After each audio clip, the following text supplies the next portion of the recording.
Today it is my pleasure to be in Guangzhou, China, Little Africa, interviewing Mitchell Miza. He's going to tell me anything and everything I need to know about Little Africa and Africans in China. Hello, Mitchell. How are you? Fine, and you? I am fine. 你会说中文吗？我会说中文。So you're learning Chinese here in Little Africa, China, huh? Yeah, I've learned Chinese here Okay. in Guangzhou.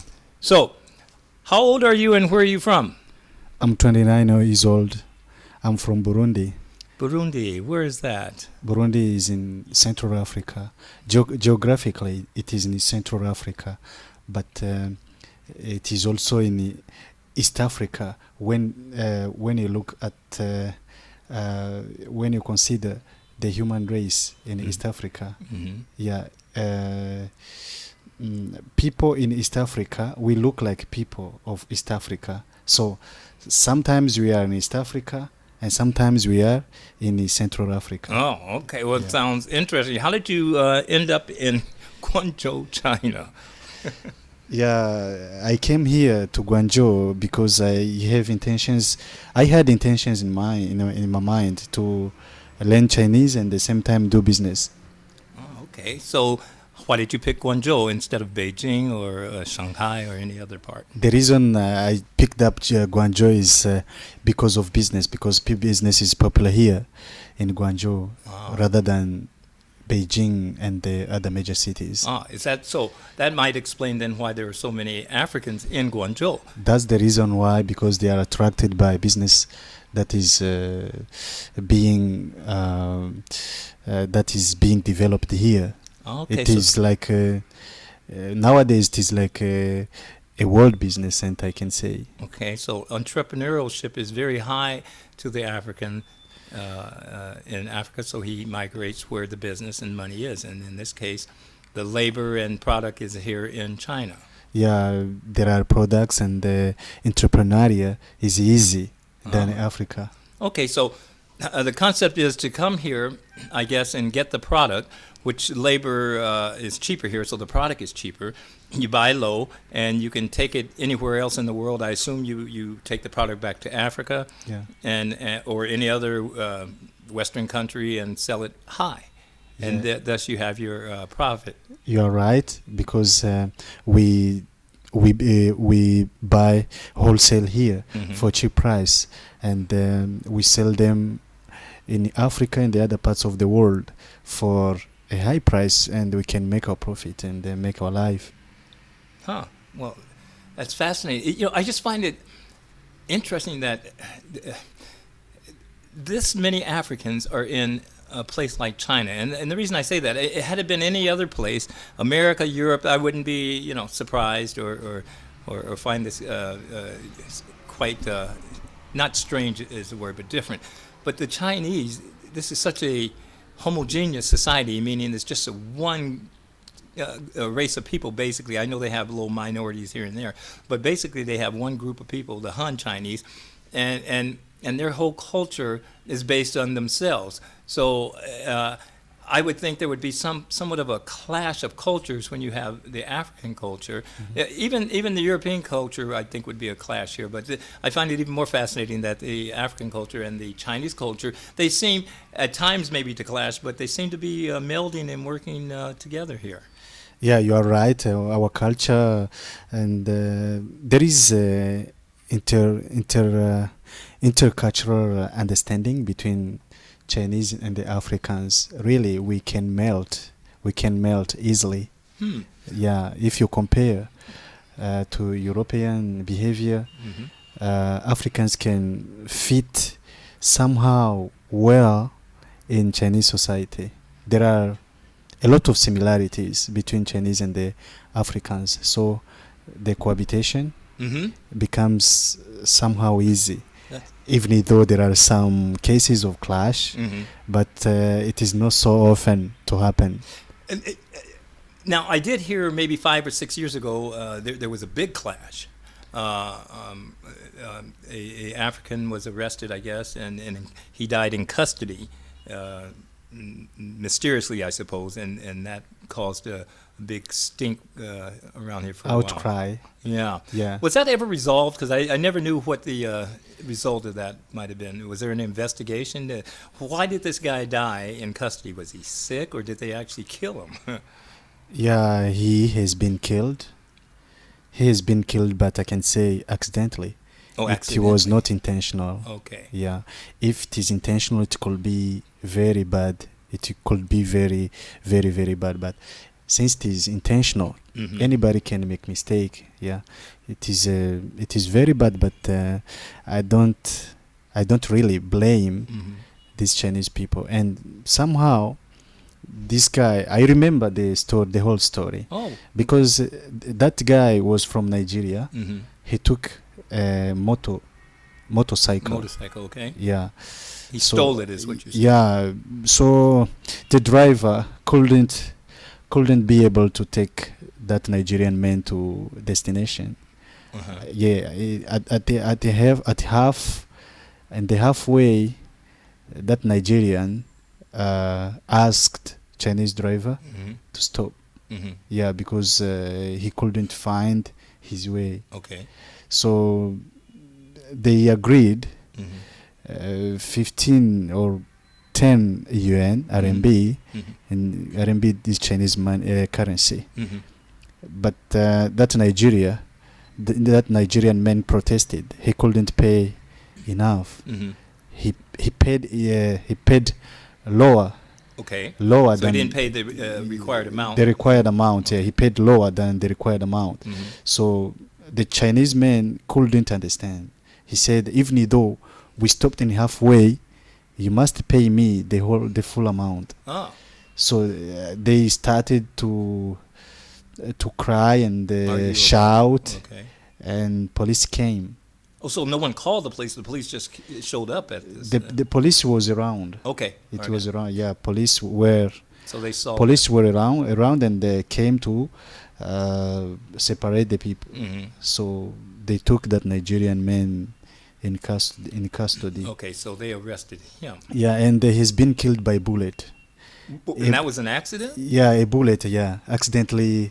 He was accidentally wounded by a bullet from police. The police were carrying guns? Yeah. Because usually the police don't have only a certain kind of police here carry guns. Yeah, it was in a police station. Well, yeah, that does He sound was a too- little he- suspect. He was taken to police station Right. for. For this situation, but how does he end up getting shot? You know, it is somehow mysterious, Yeah. because I couldn't understand what happened in the police station. Yes. But this is what we heard from Okay. a police report Okay. about the assassination. Interesting. So Oh. we took it like that, because since the country is still is closed. Mm-hmm. Yeah, their system is tough. You can. It is not easy to know what is going on. Yeah. Even when police are investigating, they somehow protect. Well, sure. Even in a open Citi- society, they kind of, we call that circling the wagons Yeah. in America to protect themselves from any possible wrongdoing. So we really don't know what happened in that situation. I mean, Okay, from just what they outside, say. you can understand what happened. Mhm. But once in the police station, we really don't know. Oh, yeah.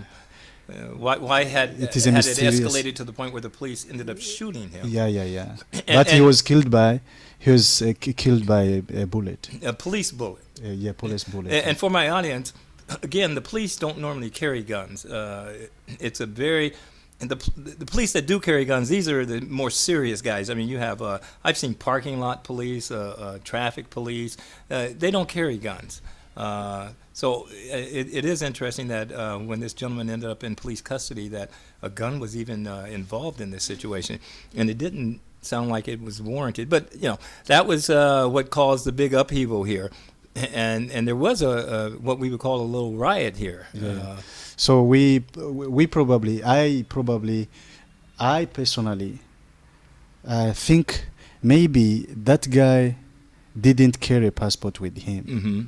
So because this matter of 10 UN couldn't trigger policemen to take the boy to the custody. Yeah, so he took him in on something else. Maybe he committed another crime, Yeah. more serious than the incident. This is an incident. Right. It is not a crime, yeah.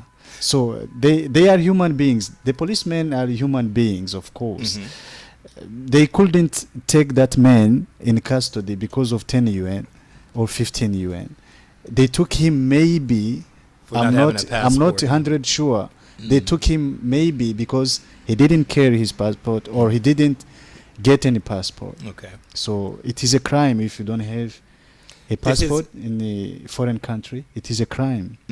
I have been arrested because of that. I didn't carry passport with me. They took me to custody with handcuffs, yeah. And I understood the situation. I didn't get angry. I didn't get angry because I know the laws. Okay. I forget it and they took me. So I didn't even know the Chinese government requires you to keep a passport on you at all times. Yeah. I know you should be able to identify yourself eventually, but there is a law. There is a law. We must. They require us to carry passport. Is that for all foreigners?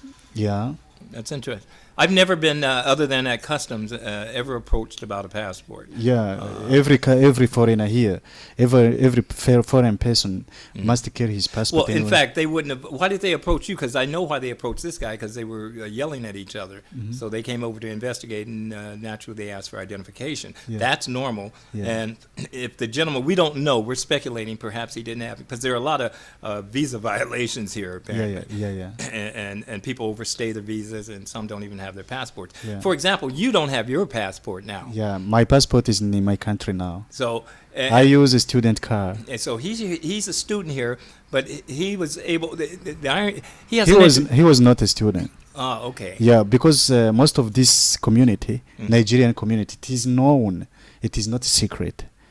They don't go to school. They come here for business, exclusively business. Yeah, okay. But other parts of Africa, for example, Burundi, Rwanda, Kenya, a little bit Tanzania, they go to school, and most of Kenyans, they work in offices or they work as teachers. Here in China? Yeah, here in China. But for Nigerians, they only do their own businesses, cargo business.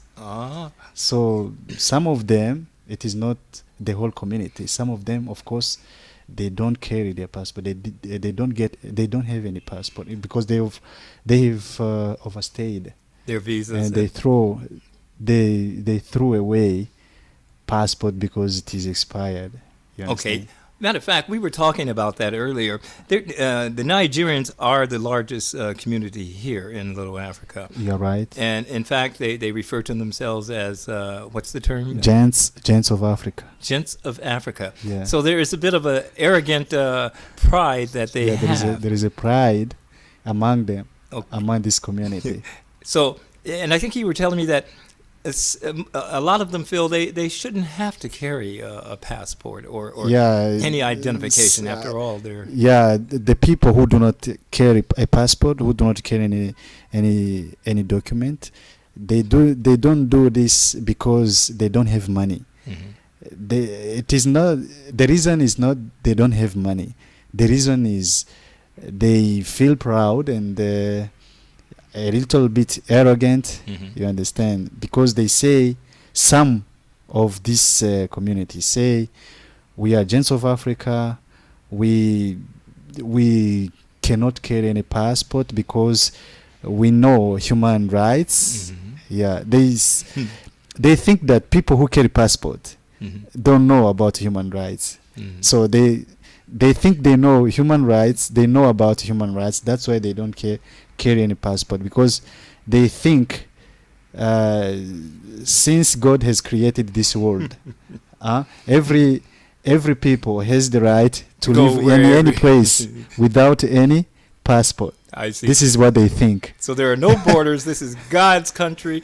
He created the world, and for man to go anywhere he chooses to go. I see. Yeah, this is a God. This is God who gifted, who gave a gift to us. So there is no any person who has the right to stop any person. You understand? Well, that's interesting that they would feel that way, particularly when you come to a place anywhere, but especially in a communist country like China. I don't. In fact, folks, this interview is being conducted in my hotel room because whenever we talked outside, there was a circle of Chinese that would come around, just the average citizen here, and they're very curious, and they would just listen in on what's going on. So if we sat in a McDonald's restaurant or anywhere else and set up these microphones, we couldn't find a place here, and pretty soon the police would be coming to see what's going on here.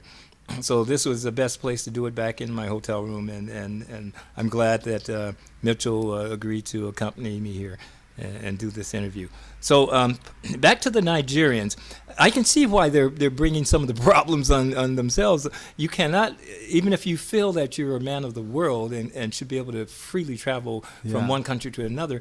I mean, we all are tethered to where we come from. I have to keep my passport from America to enter America. Yeah. They won't let me back in unless I can prove that I'm a citizen or a foreigner visiting or some sort. So I when in Rome, as we were saying, you have to do as the Romans. I don't know why the Nigerians, and they know this. Like you say, they're not stupid They people. know they are not stupid. So why would they cause this kind of an issue unnecessarily? And it gives the African a bad name in China based on that sort of behavior. Would you agree? Yeah, I agree 100% with you. They do it intentionally because they are not stupid. Mm-hmm. Yeah, they do it because of that pride to be the most populous country in Africa. Mm-hmm. This one of the reasons.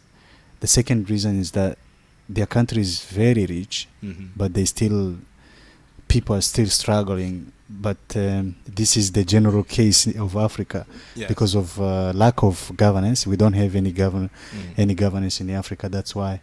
So all these reasons push them to feel they are like representatives of Africa, representatives of all African communities, and somehow it is right because there are many, and they got money. They also have money. You understand? I do. We Africans from East Africans, we don't have as much, but we try to respect the regulations of this country. Even though we have a little, we pay for visas. Yes. We pay for school. Even though we have a little income, they have more income. They have big income, but they don't really. Not the whole community. Some guys, they don't pay for. Maybe they want to make a lot of money in a short time, or they feel proud to be the most populous country, to be the richest country in Africa, to be representatives of Africa, to be gents of Africa. And I have asked some Nigerian guy. He told me all these reasons I give to you.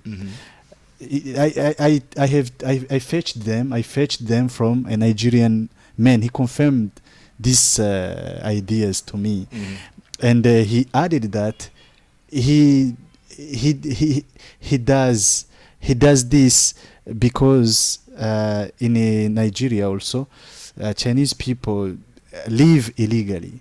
Aha. Yeah. So it's a reciprocating kind of situation. So it is the origin.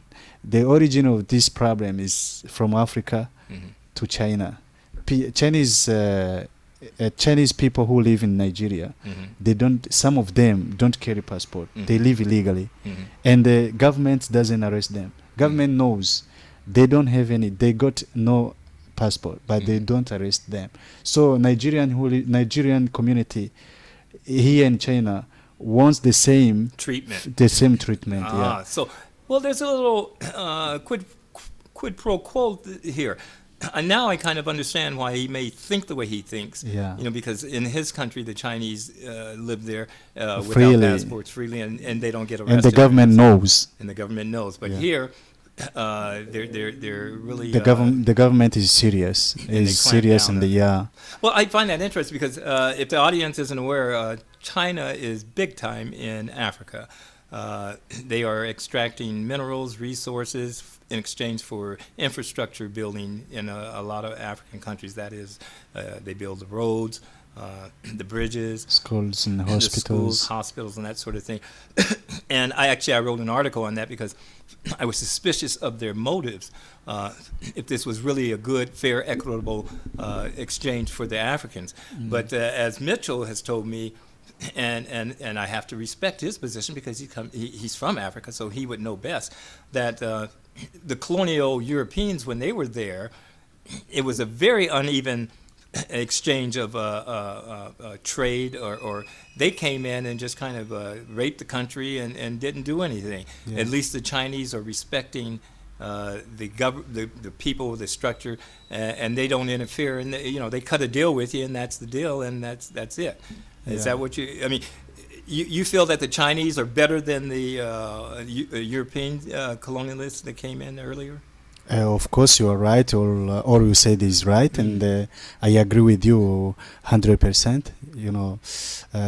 European guys, when they came to Africa, Africa was very, very weak, and we couldn't face them. They treated us as you were the foreigner in your own country. Huh? Yeah, we became foreigners in our own country. So we have been victims of the situation, and we cannot blame Europeans at 100%, and we cannot blame ourselves. We can only blame time. We can blame situation. Okay. So we are victims of the situations, and that situation, that feudal slavery situation is still going on because one country in Europe can rule the whole of Africa. Now, when you say slavery is still going on, you don't actually mean out-and-out slavery, do you? Or do you mean economic slavery or some other form? I mean, is there indentured servitude, meaning is there one class making another class in Africa work for them for free? Okay, this kind of slavery I'm talking about is different from that slavery.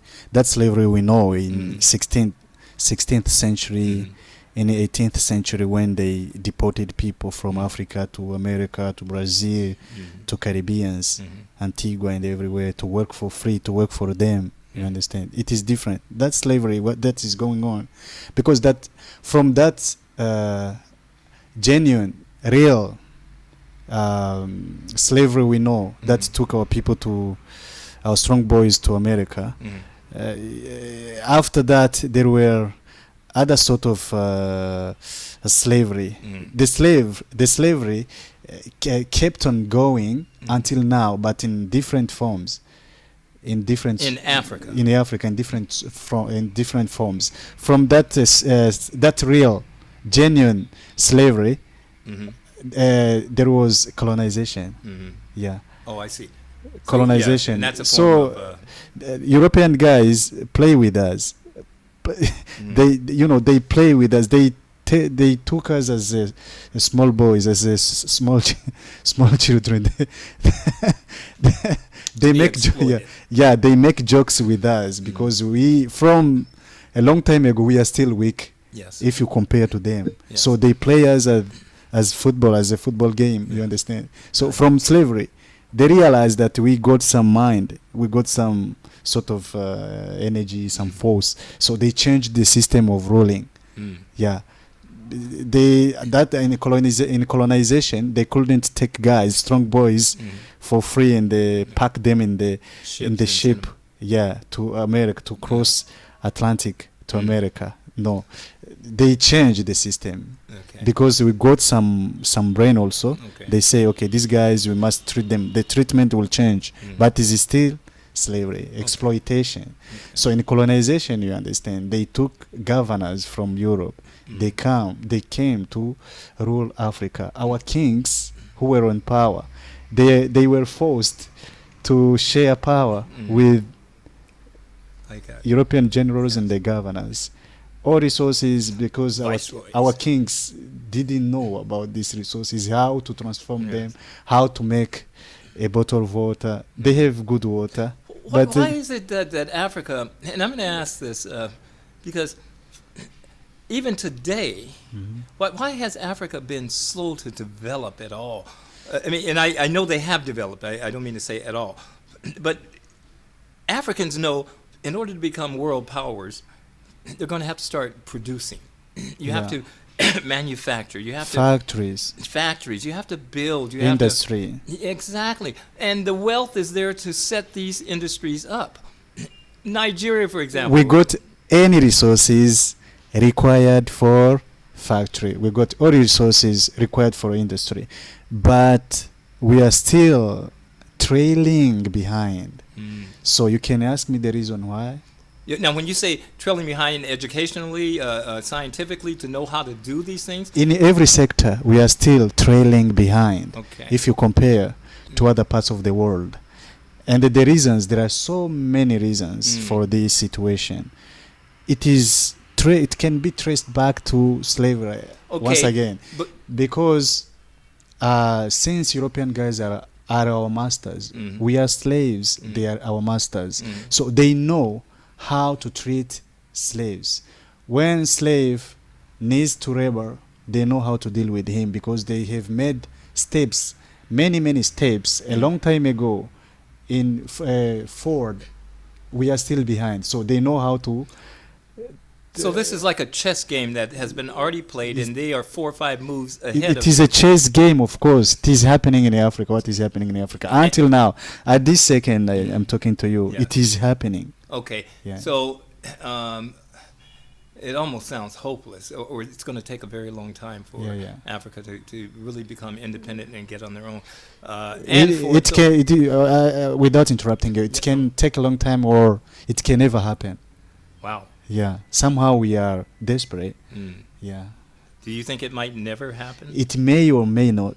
Well, that's like 50-50. Yeah, because somehow I understand. Sometime I understand European guys. They got no resources. So all the resources they need for their factories in the industry. If you don't give it to them, they get them from Africa. Yeah. So if they let Africa develop, they will no longer be superpower.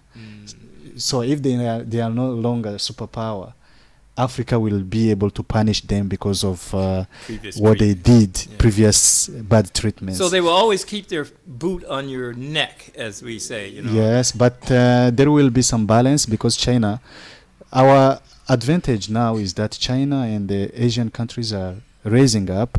So some governments in Africa now start to cooperate with Asian countries. That's why I'm here.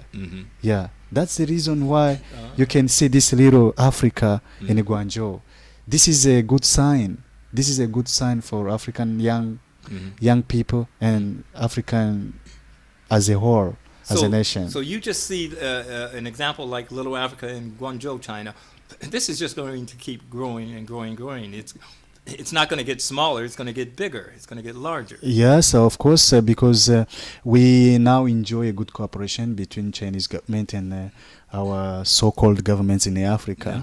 So-called because they are not real governments. They are corrupted, and the superpowers are still guiding those so-called presidents. So our own leaders, instead of cooperating, instead of working for educating their people, they prefer cooperating with superpowers because superpowers will maintain them on power decades and decades, and their children also will take over as leaders. So they ignore their citizens. They cooperate with colonial masters. So we see our own leaders as colonial masters. So it's an intentional thing for your government to, in essence, keep you undereducated, keep you developed, because it maintains them in power, and they take the wealth and put it share in some Swiss with account share them with superpowers. Okay. Yeah, so they will enjoy staying on power without any And a rich, good life. any opposition, because the superpowers will help them to calm down any opposition. Yes, because they first of all, they always take care of the military. Yeah. They keep the military happy so they can keep the people under control, Yeah. just in case they want to have an uprising. The military is not used as a nation protector. It's Yeah. used as some group of people protector. Ah, so it's Yeah. like the internal police. Judiciary, instead of working for settling matters of the population, the judiciary is used to sue opposition. Well, this is interesting. So that might explain your familiarity with the system here, because I think, as we were indicating, that the Chinese government isn't so much concerned about an outside influence as it is concerned about internally the citizens here. Yeah. So the police and military are used mainly to restore or maintain order internally, Yeah. as opposed to externally. Yeah. And I think you were mentioning at one point that often the secret police, quote unquote, use foreigners to spy on others. Yeah, there are some cases, even though it is a minor case, Mhm. but it has happened when they, in general, Chinese government is concerned about internal security instead of external threat, because outside also they have threat from America in business and economy, from Western powers, Australia, and some foreign countries close to China, like Vietnam, Thailand, Cambodia, Philippines. They also have some matters in the water in South China Sea. There have been some clashes, but minor clashes. But it will maybe someday explode and become bigger. So they have threats in WWII Island, Yes. between China and The Japan Philippines and Japan. Taiwan also. Taiwan is claiming. But Taiwan is siding with China. in Yeah, their argument. Taiwan is claiming the sovereignty of WWII. Well, Taiwan claims sovereignty over the entire China. Yeah, Senkaku, as Japanese say, Yes. and the WWII, as Chinese say. Taiwan is claiming the sovereignty. China is claiming sovereignty, and Japan is claiming sovereignty. But at the end of the day, it seems that even though there are clashes, there are problems between Taiwan and China, because Taiwan is seen as a brother rebel. Yes, a runaway province. as they say. It traced back to Mao and the Kuomintang Nationalist Party, Right. who fled to Taiwan to form Republic of China Exactly. and this People's Republic of China. So Taiwan, at the end of the day, despite all these problems between China and Taiwan, will join China to claim sovereignty over Japan, because Japan is supported by United States Yes. in this case. Yes, your analysis is quite good. Yeah. Let's move back to Little Africa, Guangzhou, China. Yeah. I thought this was a monolithic, meaning a solid African community where only Africans live, like Little Cuba or Havana, Little Havana in Florida. Although I've never been there, but from what I've seen on photos and heard in the news, this is maybe 90% Cuban. But Little Africa is a well-integrated location. You have a lot of Africans, but you have a lot of Chinese there too. Yeah. So you're living together. Yeah, we live together. It's not just where nothing but Africans live and the Chinese, don't live there. No, the Chinese live in that area too. Yeah, there are some places we are allowed to live. There are other places we are not allowed to live. Oh, well, see, I didn't know that. Yeah, there are some other cases of segregation also. Not segregation, I can say.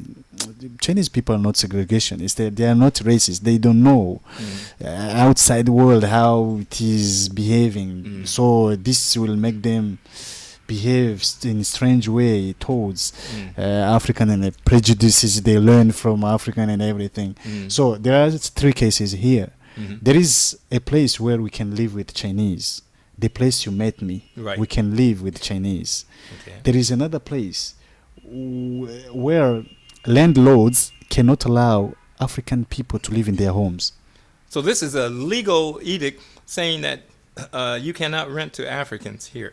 No. This is not a law from government. It is landlord decision. He Oh. doesn't like Oh, okay. African people to live Okay. in his house or in her house. His, But when he sees or she sees where she gets or he gets, well, because most of landlords here are women, are females. Huh. Yeah, landlords, we call them fandong. Okay. Fandong, right. yeah. Fandong, most of them are females. Landlords are females. Oh, I didn't know that. Yeah, Okay. this is an information. Landlords are females here. Fandong is generally, Well, that means landlord. So Landlord, I yeah. got you, but I just assumed they were men. But Yeah. the women are running. no, here it is Fandong, a Okay. female. All right. When she gets a European guy who can rent Mm-hmm. a room, Mm-hmm. a European man is welcome. Mm-hmm. But an African man, because of prejudices that are in some Chinese Mm-hmm. heads who have not get opportunity to study or to So they go won't rent about to you. ignorant in general, ignorant people. Right. Yeah, they cannot allow African to rent their Well, homes. they don't want to rent. To They you. don't They want can they can allow it if they wanted to. Yeah. They can allow anybody except African. This is the second case. The third case is there are places police consider as situated or remote places. Okay. Too far. Remote places, yeah. Go ahead. Go ahead. From remote places far from police station, they don't allow. Although they want to not- be close to you. Yeah, not yeah. In the third case, it is not targeting. The third case doesn't target African. No, it targets everybody. Okay. Yeah, really, from the government, there is no any discrimination. No. Well, they want to know where everyone Yeah, is. if police decides, okay, this place you will live here, it is because police will be able to control that area. So if they don't allow you to go to live far, They it can't means they control cannot it. control. So if they say no place for foreigners here, they don't mean Africans, they don't mean Europeans, they don't mean any other Asians. It is the rule for everybody. But the second case, it only targets Africans. Okay. Yeah, there are some Well- landlords that don't allow Africans to live in their house because of prejudices and Okay. everything. Yeah. For my audience, this country is laden with cameras. Yeah. There are cameras everywhere. When you drive, you want to complain about your red light cameras at certain intersections. Just imagine if every street had a camera mounted on an antenna overhead, and if you exceed the speed limit, you get a ticket in the mail. So you don't see cops pulling people over and writing tickets as such, because they mail them the ticket if you exceed the speed limit. And as far as crime is concerned, if you commit a crime here, you're most likely going to be seen on camera. Now, Mitchell and I agree. I don't have a problem with that. The more cameras, the merrier, probably, particularly if you're in an area where there has been a history of crime. Yeah. You want those cameras there to keep the crime down. And Mitchell was telling me about the Nigerians. I hate to keep picking on the Nigerians, but because they are the largest and they do have a propensity to misbehave more than the others. Yeah. Because they are majority here. Yeah. So when there is majority, there will be some cases of misbehavior or good behavior. Yeah. You understand? But Or- we only remember the bad behavior. Yeah. So for Mitchell, he appreciates the cameras because he can walk down the street and not be concerned about too much crime occurring. At least if it does occur, the police will most likely know about it. Yeah. So Big Brother, we call that Big Brother in America. we were always concerned about Big Brother. Yeah. But it does have some of its benefits when you have all eyes on you. But, we do like our privacy, too. We want to think that the government doesn't hear and see everything, but I think we're kidding ourselves. Ever since the internet, social media, and all the other programs, we've just invited the government into our lives. So you just have to accept the reality. For you, what's your prognosis? What do you see the future for Little Africa in Guangzhou, China? What is it going to produce? What's the point? What do you see 10 years from now? 10 years from now, I can say that Africans, as far as they are concerned, they will really benefit. They will benefit from their presence in China. Okay, so this is just a positive win-win situation. Even if there are the hardships, prejudices, it's better than what it is in your home country. So, and see, you're what I think of as kind of a unique thinker. You're a balanced thinker. You look at both sides.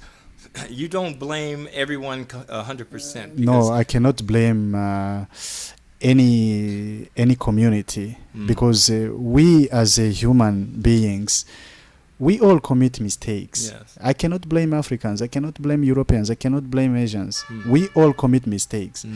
For me, I must be in the middle. I'm always fighting. True moderate, ladies and gentlemen. Yeah, I really fight for a common ground for the whole world, because we need understanding. Because we cannot eliminate one race and no, it is not possible. If I hate you, you will hate me.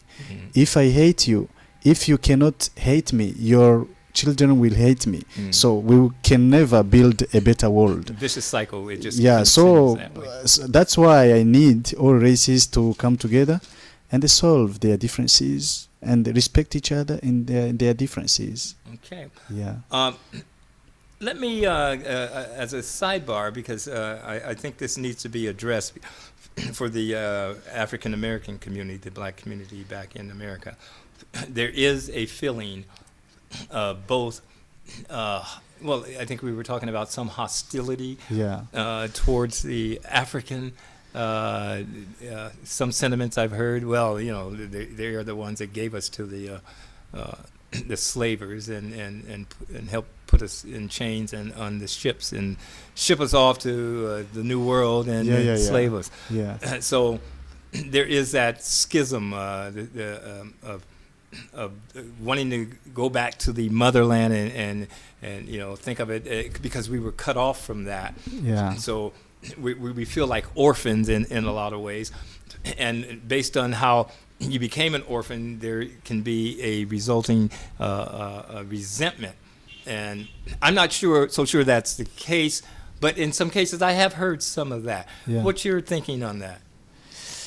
This African community in America, I think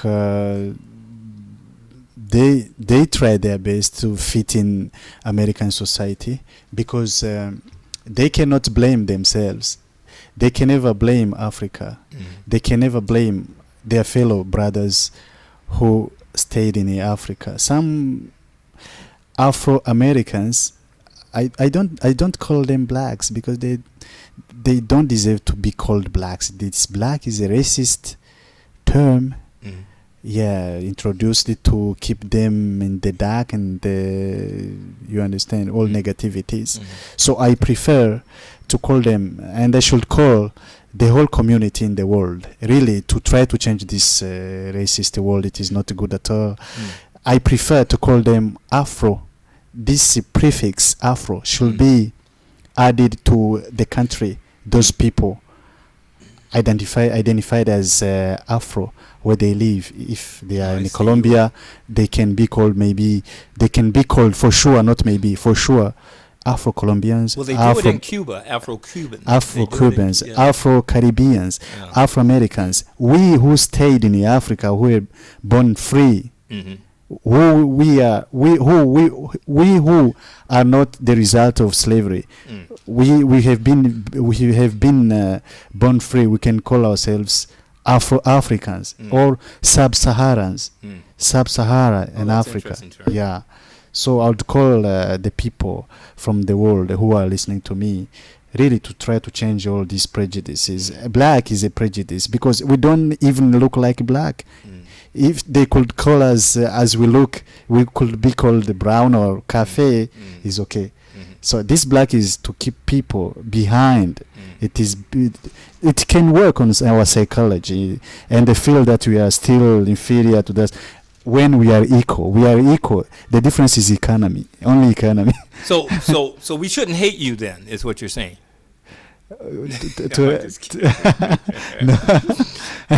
No, I agree. There is that interesting interaction with the American. Yeah. I grew up saying, "Gee, we were colored earlier." Than As we you became, look, as a reporter, you look. You are in front of me. I can describe your color. You don't even look brown or black. You look like Arabs. Yeah, that's it. Yeah. Well, that's interesting. Yeah. So, but some people, some stupid guys will call you black. No, they should call you as you look like. It is at least fine. It is at least fair. But you understand that man feels it necessary to classify groups, and he has decided that Caucasians will be white. I remember reading in junior high school the races were broken down into three: Caucasoid, Mongoloid, and Negroid were the three. So the Asians were Mongoloids, the whites were Caucasoids, and Negroids were the blacks. So when I grew up, the term was initially colored, and then we became Negroes, and during the Black Power movement, we complained about that and changed our identity ourselves and became black. So black for me has always been more of a respected term. Now it's morphed into a more logical geographical term of African American or Afro American. Afro-Brazilian, yeah. Yes, which gives you your descent and actually where you were born, and we're just everywhere now. But yeah, I see your point. I just I often wonder where the diaspora, as in the Jews are everywhere, so are the blacks, and I use that collectively because if you know the Dominicans, they have a more Spanish kind of background. The girl we met the other day, you said Equatorial Guinea. Guinea. She speaks Spanish. She speaks Spanish, you know. Yeah. She was an interesting lady, girl that I wanted to interview, but she was so not wanting to be.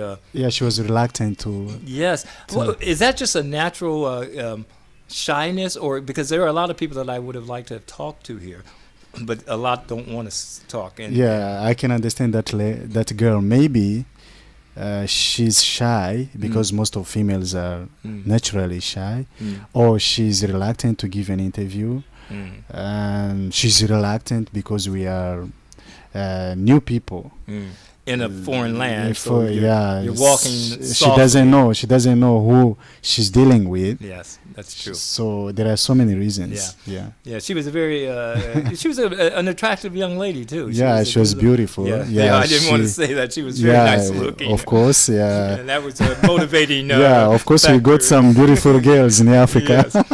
Yeah. So, but they're very shy, and to approach them is a difficult thing, and I sometimes wonder, you know, they don't, until I open up my mouth, they probably assume that I'm, you know, culturally identifying with them, but then, you know, when I start talking, I think they realize that I'm from a Western country, and I probably don't have the same familiarity, and that throws them off. Because I've had some people, the women that have walked by me, I've said, "Hello, ladies," and they just look at me and they don't say a word. And sometimes it is also a problem of language.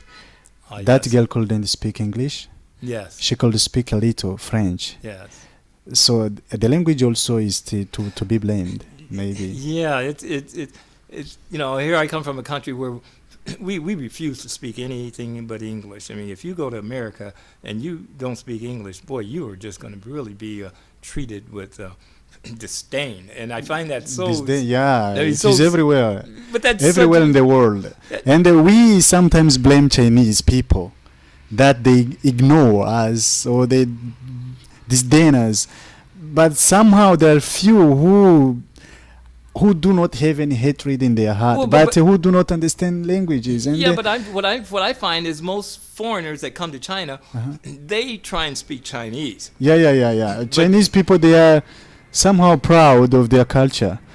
They are, they think Chinese Putonghua is enough for them to communicate. So any foreign person who wants to communicate with them must learn Putonghua. And they will try because, to do that. But in America, we don't want to try to learn, as a general rule, any other language. And if you come to us and speak anything but English, we're not going to treat you very nicely because we're going to, who the hell is this? Yeah, it is everywhere. Yeah, this is the behavior. This is the world behavior. Yeah, and you don't forget that Chinese culture, Chinese mentality is that they want to make the whole world their own, not to make the whole world to belong to them. No, they think that the whole world should behave as Chinese.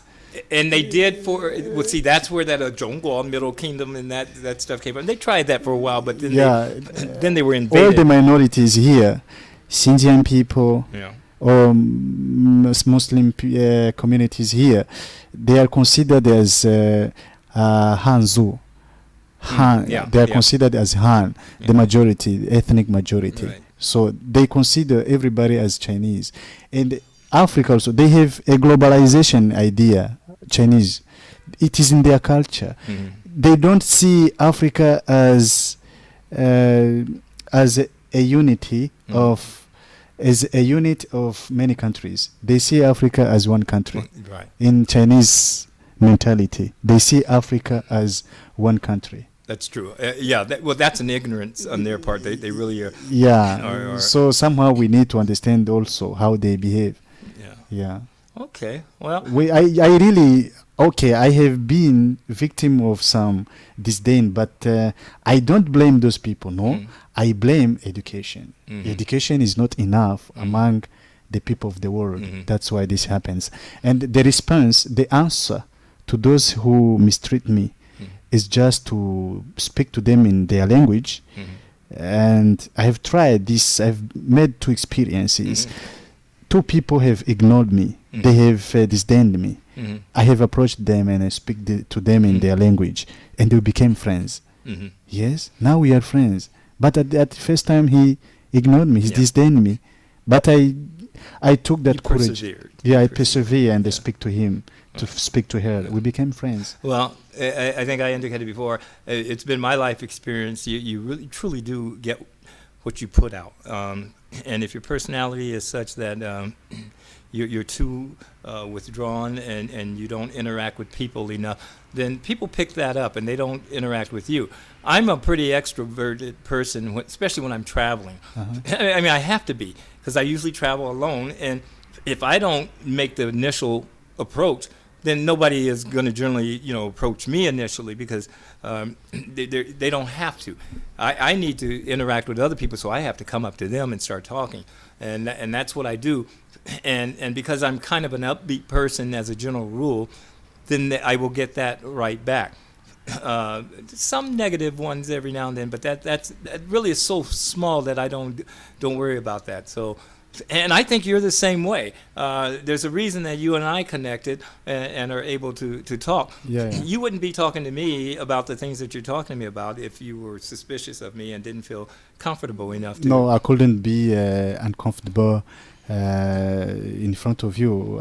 You are welcome, and I consider you as not as an American, not as an African, not as a Dominican, no. Yes. I see you as a human being, an image of God, because I know you have needs. Mm. You need me. Mm. I need you. Mm. So we must speak to each other.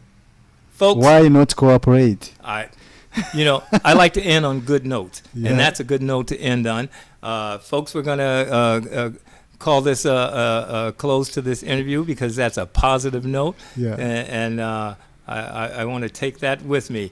I want to thank Mitchell Mitza from Burundi. He resides in Little Africa, Guangzhou, China, believe it or not, and I really appreciate the time that you've taken to have this conversation with me. It's my pleasure. So I wish you well, and we'll have to stay in touch. And We keep in touch. Yes, and see how things develop here. Okay? Yeah, okay. All right. So thank you very much. And audience, I'll see you soon.